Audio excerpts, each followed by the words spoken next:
میرا شریف کا نوجوان مولوی روز اماں سے کہتا، بچی کو رات کو سپارہ پڑھنے بھیجا کرو، دن کو میں مصروف ہوتا ہوں۔ میں بھائی کے ساتھ سپارہ پڑھنے جاتی تھی، مگر ایک روز اماں کو نانی گھر جانا تھا۔ اماں نے مجھے اکیلی کو سپارہ پڑھنے بھیج دیا۔ اس رات میرے تو ہوش اڑ گئے جب مولوی مجھے جانے دو، میں کسی کو کچھ نہیں بتاؤں گی، میں ڈرتے ہوئے بولی، لیکن میرے سامنے کھڑا شخص بس خاموشی سے مجھے گھور رہا تھا۔ میں نے کچھ نہیں دیکھا، سچ میں میں نے کچھ نہیں دیکھا۔ سپارے کو سینے سے چپکائے میں اس سے رحم کی بھیک مانگ رہی تھی، لیکن میں نہیں جانتی تھی کہ میں نے خود اپنے ہاتھوں سے اپنے پیروں پر کلہاڑی ماری تھی۔ اور اس سے پہلے کہ میں وہاں سے بھاگنے کی کوشش کرتی، اچانک کسی نے پیچھے سے آ کر میرے منہ پر کپڑا ڈال دیا اور پھر سب کچھ سیاہ ہو گیا۔ آخر یہ سب کیوں ہوا تھا اور میں کن لوگوں کے ہتھے چڑھ گئی تھی، یہ میں خود نہیں جانتی تھی۔ یہ آج شام کی بات تھی جب میں امی سے کہہ رہی تھی کہ امی، میں رات کو سپارہ پڑھنے نہیں جاؤں گی، وہ مولوی صاحب۔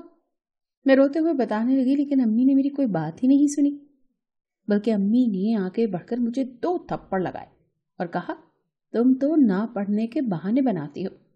یوں بھی میں ذرا پڑھائی میں کمزور تھی، بلکہ پڑھائی سے میری جان جاتی تھی، لیکن اس وقت مسئلہ پڑھائی کا نہیں تھا، بلکہ مسئلہ کچھ اور تھا جو امی سمجھنا نہیں چاہتی تھی۔ جبکہ میں نے جو اپنی آنکھوں سے دیکھا تھا، اس کے بعد تو میں کسی پر سپارہ پڑھنے نہیں جانا چاہتی تھی، کسی قیمت پر بھی۔ لیکن کیونکہ مجھ کو اپنی عزت پیاری تھی، میں 14 سال کی تھی، اپنا اچھا برا سمجھتی تھی۔ میں روتی رہی، پر اماں کو کسی صورت مجھ پر رحم نہ آیا، یا پھر اماں میری بات سمجھنا ہی نہیں چاہ رہی تھی، بلکہ میرے سر پر اسکارف اوڑھ کر مجھے سپارہ پڑھنے بھیج دیا۔ میں بھاری قدموں کے ساتھ گھر سے نکل تو آئی تھی، اب سوچنے لگی کہ کہاں جاؤں، کیونکہ آج میرا چھوٹا بھائی بھی میرے ساتھ نہیں تھا، کیونکہ اسے بخار تھا اور اسے امی نے چھٹی کرا دی تھی۔ جبکہ میں روتے ہوئے گلی میں کھڑی یہ سوچنے لگی کہ آخر اب کہاں جاؤں، کیونکہ میں کسی صورت بھی مولوی صاحب کے گھر نہیں جانا چاہتی تھی۔ شام ہو چکی تھی، چاروں جانب اندھیرا پھیلنے لگا، اور اس کے ساتھ ہی میرے ذہن میں وہ منظر گھومنے لگا جسے دیکھنے کے بعد مجھے مولوی صاحب سے ڈر لگنے لگا تھا۔ میں ادھر ادھر دیکھنے لگی اور تیزی سے گاؤں میں بنی اس حویلی کی جانب قدم بڑھا دیے جو ویران پڑی رہتی تھی۔ جانے ہی کتنے سال پرانی حویلی تھی، یہاں تو دن میں بھی کوئی نہیں آتا تھا، اور میں یہاں چھپنا چاہتی تھی تاکہ مجھے کوئی ڈھونڈ نہ سکے۔ دراصل جتنا مجھے مولوی سے ڈر لگنے لگا تھا، اس سے زیادہ امی سے لگتا تھا۔ امی پڑھائی کے معاملے میں کوئی سمجھوتا نہیں کرتی تھی۔ میں ان سارے بچوں میں سب سے بڑی تھی جو مولوی صاحب کے پاس پڑھنے آتے تھے۔ امی مجھے کند ذہن بچی کہتی تھی، اور ایسے بچے انہیں پسند نہیں تھے۔ امی مجھے ہر وقت کتابوں کے سامنے بٹھائے رکھتی، اور میں سوچتی کہ امی مجھ سے بھائی جتنا پیار کیوں نہیں کرتی۔ شاید یہ اسی لیے تھا کہ اسکول میں امی کو میری وجہ سے باتیں سننی پڑتی تھی۔ میں 14-15 سال کی ہو چکی تھی، پر ابھی تک میں نے قرآن پاک مکمل نہیں کیا تھا۔ یہ ساری باتیں سوچتی میں اس پرانی حویلی میں چلی گئی جس کا گیٹ ٹوٹا ہوا تھا۔ یہ پل کو حویلی کو دیکھ کر مجھے خوف آیا، لیکن امی اور مولوی صاحب کا خوف میرے سر پر اتنا سوار تھا کہ مجھے بنا کچھ مزید سوچے حویلی میں داخل ہونا ہی پڑا۔ میں ہولے ہولے قدم اٹھاتی اندر جانے لگی۔ اس وقت میرے ذہن میں عجیب سے خیالات گردش کر رہے تھے۔ میں سوچنے لگی کہ اب میں کافی دیر تک اسی حویلی میں رہوں گی۔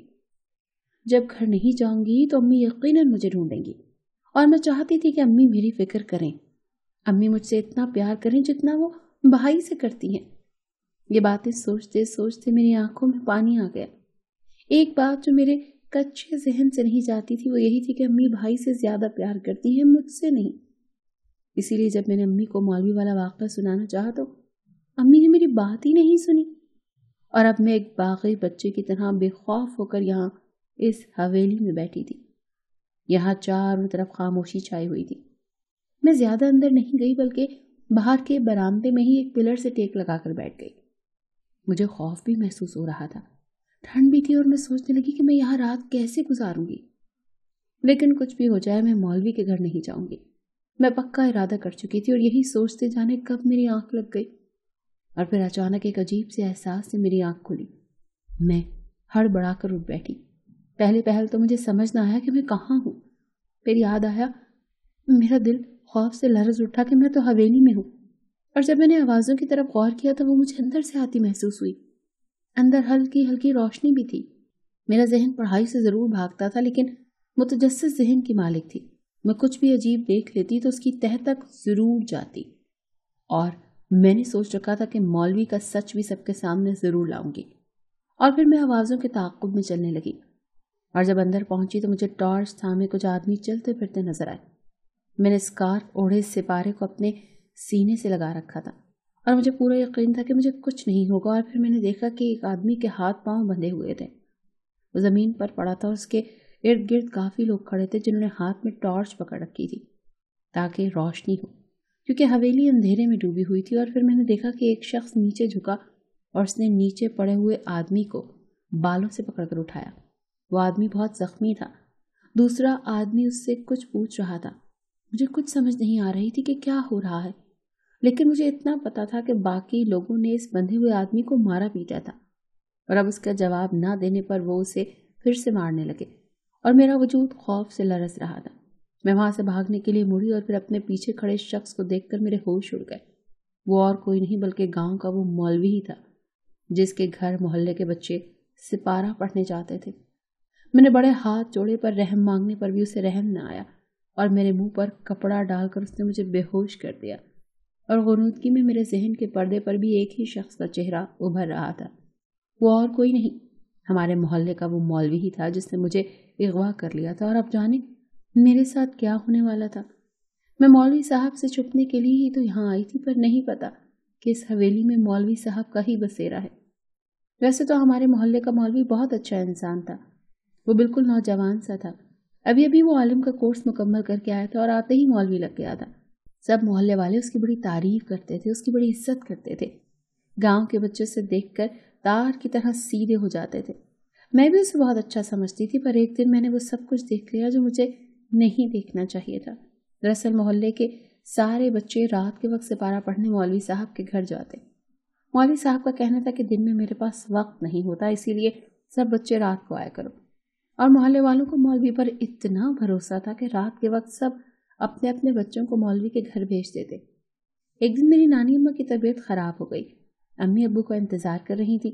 ہم نے شام میں نانی کے گھر جانا تھا تو امی مجھے کہنے لگی تم جاؤ اور ابھی جا کر سپارہ پڑھاؤ، رات کو ہم لیٹ واپس آئیں گے، تمہارا ایک دن کا سبق پیچھے رہ جائے گا اگر تم ابھی نہ گئی تو. اور میں امی کی کسی بات کو ٹالتی نہیں تھی، بلکہ امی کو خوش کرنے کے لیے میں ان کی ہر بات مانتی تھی. اسی لیے میں اکیلی ہی سپارہ پڑھنے چلی گئی. دوپہر کا وقت تھا، چاروں جانب خاموشی چھائی تھی. میں نے دروازے کو کھولا تو وہاں وہ کھلتا ہی چلا گیا. میں اندر گئی. اچانک مجھے کمرے میں ہلکی ہلکی سی سسکیوں اور چیخوں کی آواز آئی.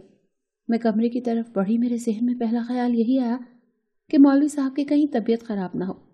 لیکن جیسے ہی میں نے کمرے کی اد کھلی کھڑکی سے جھانک کر دیکھا تو میرے پاؤں کے نیچے سے زمین نکل گئی. اندر ایک لڑکی زمین پر پڑی تھی. وہ اٹھنے کی کوشش کر رہی تھی جبکہ ایک لڑکے نے اسے سر سے پکڑ کر نیچے گرایا ہوا تھا تاکہ وہ اٹھ نہ سکے، اور مولوی صاحب اس کے پاس کھڑے تھے. یہ منظر دیکھ کر میرے گلے میں کانٹے اگ گئے، میرے ہونٹ خشک ہو گئے. میں چیخنا چاہتی تھی پر میری چیخ بھی گلے میں اٹک گئی تھی. اس وقت مولوی کی آنکھیں دیکھی جو سرخ ہو چکی تھی اور جن سے مجھے وحشت ہونے لگی تھی. میں ڈر کر وہیں سے الٹے قدموں گھر بھاگ گئی. میں امی کو بتانا چاہتی تھی پر امی نے میری کوئی بات ہی نہیں سنی اور مجھے ہی ڈانٹنے لگی کہ تمہاری وجہ سے پورے خاندان میں میری ناک کٹ گئی ہے. لوگ کہتے ہیں ماں تو پڑھی لکھی آئی تھی لیکن اپنی بیٹی کو نہ پڑھا سکی. اور اس رات مجھے نیند نہ آئی. مولوی کا چہرہ میری آنکھوں کے سامنے گھومتا رہا. جانے مولوی نے اس لڑکی کے ساتھ کیا کیا ہوگا. بس یہی سوچ کر میرے ذہن میں عجیب سے خیالات آنے لگے. مجھے رونا آ رہا تھا. جانے میری امی باقی امیوں کی طرح کیوں میری بات نہیں سنتی تھی. گاؤں میں کوئی بھی اپنی بیٹیوں کو پڑھانا نہیں چاہتا تھا، جبکہ صرف میری ہی امی تھی جو چاہتی تھی کہ میں پڑھ جاؤں. اس واقعے کے بعد مجھے مولوی سے خوف آنے لگا، اور آج جب امی نے مجھے اکیلے مولوی کے گھر سپارہ پڑھنے کے لیے بھیجا تو میں حویلی میں آ کر چھپ گئی، کیونکہ باقی بچے پہلے ہی سے سپارہ پڑھ کر جا چکے تھے. میں لیٹ ہو گئی تھی اور میں اکیلے مولوی کے گھر جانا نہیں چاہتی تھی. پر اس حویلی میں بھی مجھے مولوی ہی مل گیا جس نے اب مجھے ایک کمرے میں قید کر دیا. جب میری آنکھ کھلی تو میں جھٹکے سے اٹھ بیٹھی. میرا سپارہ سامنے ہی الماری میں رکھا تھا. میں نے جلدی سے اپنا سپارہ اٹھایا اور دیکھا تو کمرے کا دروازہ کھلا ہوا تھا. باہر بہت اندھیرا تھا. میں اب بنا آواز رو رہی تھی. میں جلدی سے اپنے گھر پہنچنا چاہتی تھی اور پھر میں کمرے سے نکل کر اندھا دھند بھاگی.